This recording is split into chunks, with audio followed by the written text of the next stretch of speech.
Hello everyone, welcome to my channel. I hope everyone is having a wonderful day.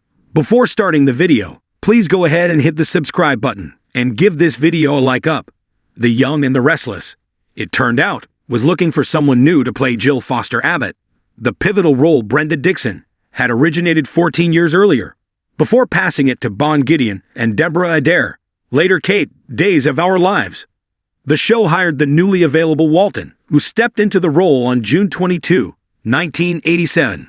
Honestly though, we weren't entirely sure what to expect from the latest Jill. How long was she even going to stick around? Looking back, we now know that we should have expected everything. That's exactly what Walton's given us for the past 3+ decades, as she's taken one of Genoa City's original residents and made her irrevocably her own.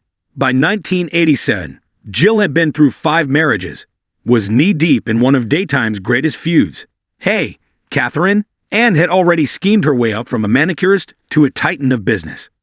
There was, in other words, plenty for Walton to dig her nails into, and there were plenty of men for Jill to do the same with.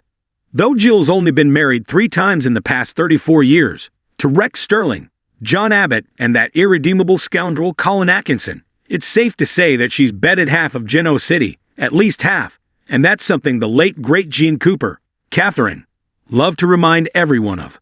In an interview with on-screen son Jason Thompson, Billy, Walton fondly recalled with a laugh that Cooper would insult me. We go out on the road together on public appearances, and she would say, I had to bring the sled along. Over the years, Walton and Cooper reveled in taking Catherine and Jill's feud to new heights. Remember when Jill almost choked Kay to death in the attic? To the point that Walton marveled to Thompson that they were like a super couple, and they delighted in tackling their relationship's ever-changing challenges. Like when Jill discovered she was actually Catherine's long-lost daughter, until we found out she was actually Lauren's long-lost sister, because why not?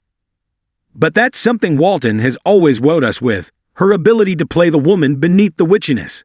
As much of a schemer as Jill could be, her portrayer ensured that she was never one note, and nothing trumped her love for her family, even when that family was her archenemy. We watched Jill mourn son Philip, then go through the shock of finding out he was not only alive, but that he'd faked his death because he was struggling with coming out as gay. She became a mother to Philip Stanton Kane, and a grandmother to his children, holding on to that love even after learning he wasn't her long-lost Aussie son. And Jill's always been there to support Billy no matter how many times he screws up. Screwing up, after all, is something Jill understands very, very well. Buy Gene Cooper's memoir, Not Young, Still Restless, $13.42. Buy now on Amazon. A few years back on Marie, Walton referred to Jill as Wile E. Coyote. Jill keeps getting anvils dropped on her head, the actress cheekily explained. She gets these schemes, and she gets all excited. She brags to the whole town she's marrying Victor Newman. And then he breaks up with her on the day he's supposed to be proposing, and she gets smashed again. But like Wile E. Coyote, Jill always comes back, and though she only stops into Genoa City from time to time these days too, we can rest easy knowing that every time she leaves, it's only a matter of time before